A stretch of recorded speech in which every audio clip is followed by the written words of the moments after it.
तो पुलिस वाले ने बीवी को तो धक्का मार के बाहर कर दिया है। तो फिर मेरी बीवी ने बोला था मेरी बच्ची लोटी हुई थी, तो उसने कुछ नहीं सुना है तो उसको धक्का मार के बाहर कर दिया है। तो फिर इस चारपाई के ऊपर चढ़ के ही नहीं मेरे को बेड पे से खींचा है। तो उसको 3 जगह चोट आया, एक यहाँ और एक यहाँ और एक यहाँ।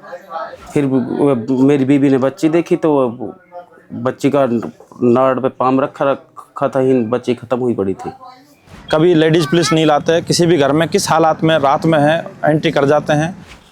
हमें इंसाफ चाहिए, हमें कुछ ना चाहिए, हमारे बच्चे के लिए इंसाफ दिलवा दो।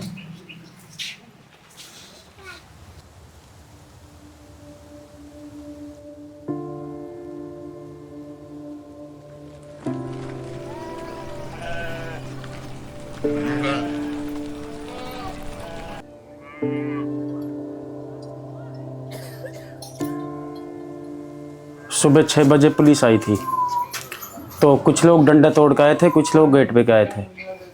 तो मैं इधर सो रहा था तो मेरी बीबी इस खाट पे सो रही थी। तो पुलिस वाले ने आकर किवाड़ खटखटाया तो मेरी बीबी किवाड़ खोलने के लिए गई थी।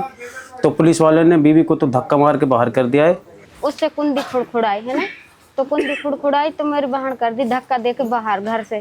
और जब चारपाई पे बच्ची लौट पड़ी, मेरी बहन भुत्ते रोड में चाहे ना कुछ ना मानी, उनने जब इमरान को खींचा है चारपाई पे चढ़ के बेड के ऊपर से। तो फिर मेरी बीबी ने बोला था मेरी बच्ची लोटी हुई थी, तो उसने कुछ नहीं सुना है तो उसको धक्का मार के बाहर कर दिया है। तो फिर इस चारपाई के ऊपर चढ़ के ही नहीं मेरे को बेड पे से खींचा है।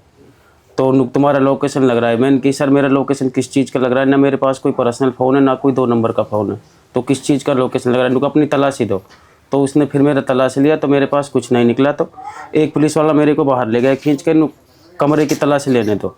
तो फिर उसने कमरे की तलाश ली थी, फिर कुछ नहीं पाया है। तो 3-4 पुलिस वाले अंदर बैठे थे, बाकी लोग बाहर खड़े थे। तो तीनों इस पे चढ़ गए? जी सब लोग चढ़े थे। कहाँ बच्ची को चोट लगी थी? तो उसको 3 जगह चोट आया, एक यहाँ और एक यहाँ और एक यहाँ। क्या आवाज़ नहीं आई बच्ची की? आवाज़ नहीं आई मैम, बच्चे की आवाज़ नहीं आई। कोई आवाज़ आता तो पता लगता ना मेरे को भी। आवाज़ नहीं आई, पाम पैर यहाँ रखा है ना उसने। फिर मेरी बीवी ने बच्ची देखी तो बच्ची का नाड़ पे पाम रखा था, ही बच्ची ख़त्म हुई पड़ी थी। उसके यहाँ पे नुकनी छप रहा था, लीला निशान पड़ रहा था, नाक में के मुँह में के खून जा रहा था। पुलिस वाले कह रहे हैं कि वो जानबूझ के नहीं रखा, उन्होंने गलती से रखा। जानबूझ कर ही रखा है सर। उससे बोला है बीबी ने, जब भी वो एक चारपाई पे के चढ़ के मेरे को खींचा है तो उसने जानबूझ के ही रखा है ना वो पाम। तो देखो बच्चा पैदा होता है तो देखो एक पहल की बेटी थी तो उसमें तो खुशहाली होता है ना।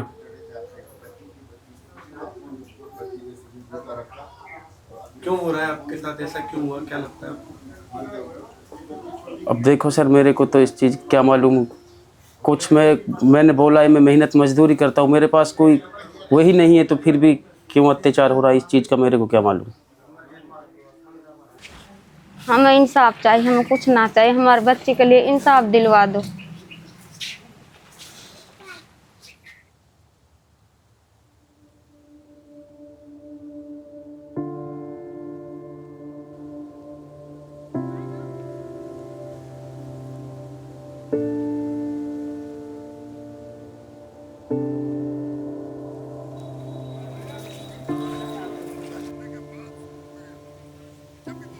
देखिए इस गांव में मैं ये नहीं कहता कि कोई ओलेक्स का काम हो सकता है 1-2% हो गए, लेकिन ज़्यादातर पुलिस क्या करती है, लोगों को एक करकरा के दलाल भी होते हैं सब जगह, वो टारगेट बता देते हैं नाम सब फला आदमी को उठा लाओ। तो ऐसे भी तो लोग हैं कमाने खाने वाले लोग। यहाँ कोई मुकदमा दर्ज नहीं हुआ आज तक इस गाँव में। ये वैसे ही 10-5 आदमी पकड़ ले जाते हैं रास्ते में ही, मतलब तो पुलिस चौकी है ना, सम्मनपास पुलिस चौकी, वहीं से पहले सौदाबाजी हो जाती, थाने तक पहुँचते नहीं है। तो क्योंकि सीधी कौम है, मतलब पढ़े लिखे लोग हैं नहीं ज़्यादा। अब ये तो अननेसरी फ़ायदा उठा रहे हैं इनका। तो जब से बीजेपी सरकार आई है यहाँ राजस्थान में, कांग्रेस सरकार थी, अच्छा बना था। ओलेक्स यहाँ ज़्यादा से ज़्यादा होगा 2% होगा, काम तो है यहाँ इस पूरे एरिए में। अलवर क्षेत्र में लगा लो तो वो सारी जातियाँ करती हैं। लेकिन जब से बीजेपी सरकार आई है, इन लोगों ने एक बार टारगेट कर रखी है कि हर थाने से तो सरकार को मंत्री जानी है। अब वो एमएलए को जाती है या एसपी को जाती है, कम से कम भी नहीं तो 2 करोड़ रुपया मंथली हर थाने से जाती है। दूसरी बात, एक थाने को एक गाड़ी या 2 गाड़ी अलाउ होगी सरकार की तरफ से, या सरकारी गाड़ियाँ 5-5 है एक एक थाने पे, तो वो बाकी गाड़ियाँ किसने दे रखी है थाने वालों को, ये भी एक जांच का विषय है। कोई सरकारी गाड़ी थाने को 1 अलाउ हो सकती है, 2 अलाउ हो सकती है, लेकिन 5 गाड़ी सरकारी थाने को किसने अलाउ कर रखी है? ये तो मुख्यमंत्री अलाउ कर सकता है या मंत्री अलाउ कर सकता है।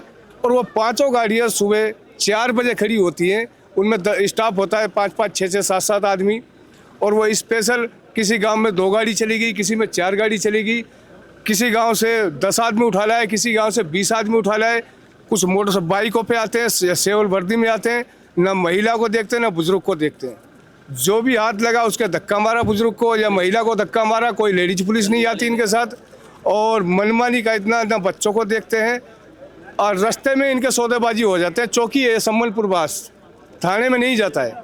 जो जिसका अब मैं हूँ, मैं नहीं पहुँचा, अब मुझे तो जाना ही नहीं है अपने बेटे के पीछे, सारा छोड़ेंगे जैसे छोड़ेंगे, तो उसको 151 में दिखा देते हैं, बाकी सबका सौदा वो करके सम्मलपुर बास चौकी से वापसी कर देते हैं।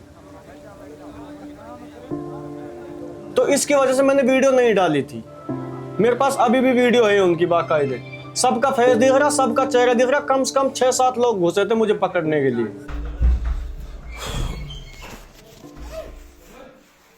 तो भाई लाइफ में सब जुड़ जाए, ठीक है भाई। सुबह सुबह भाई पुलिस आई है भाई।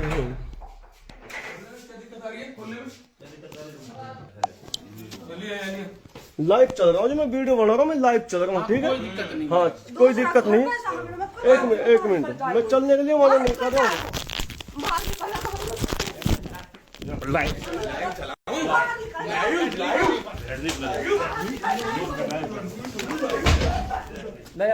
मुझे हाँ हमने 2 लाख रुपए दिए थे, मैंने अपनी भैंस बेची थी, और बाकी पैसे मैंने ब्याजू पैसे लिए, उसका आज तक भी नहीं दिया मैंने वो पैसे। क्यों करना पड़ा? बोले क्या किया पुलिस ने? मतलब मैं वहां जाने के बाद में वहां बंद कर दे, वहां जाने के बाद में जब पिटाई कर रहे थे, तो हमने बोला सर हमें क्यों पीट रहे हो? यहाँ तो तुम मार ही खाओगे, तुम साइबर वो करते हो। मुख हमारे पास सबूत क्या है? 2 फोन मिले, किधर है? मुख 2 फोन, मेरी बीवी का फोन ले गए, एक मेरा लड़के का फोन ले गए, तो पढ़ता है।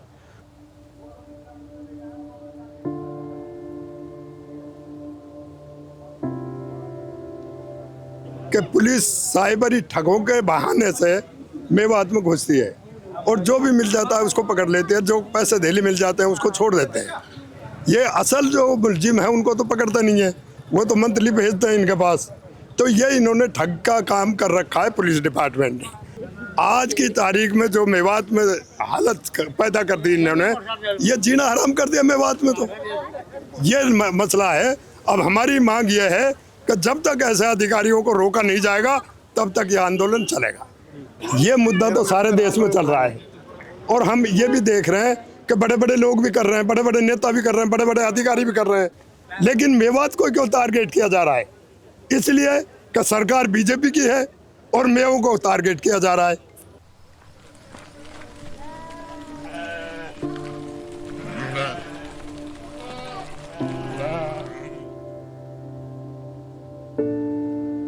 अपराधियों में डर नहीं है। यहाँ आम आदमी को खौफ ज़्यादा इतना कर रखा है कि आम आदमी अपने कोई परेशानी से पीड़ित होने के बाद भी पुलिस के पास नहीं जाता, उल्टा उन्हीं को ही टॉर्चर किया जाता है। ये लोग ये सोचते हैं कि यार किससे पैसा। आपने आज पूरा मामला देखा है, पूरा घर के हालात देखिए। वो डेली वेजेस पे मजदूरी करने वाला इंसान जो एक कीपैड फ़ोन रखता है, अपना घर का एक ही कमरा है जिसमें वो रहता है, उस घर में आप देखो सुबह के टाइम में रेड इस तरह डाली जा रही है जैसे कि यहाँ पर कोई कुख्यात डाकू रहता हो। अगर ये चीज़ की जाए तो 5% क्रिमिनल और 95% निर्दोष लोगों के साथ ये जाति की जा रही है।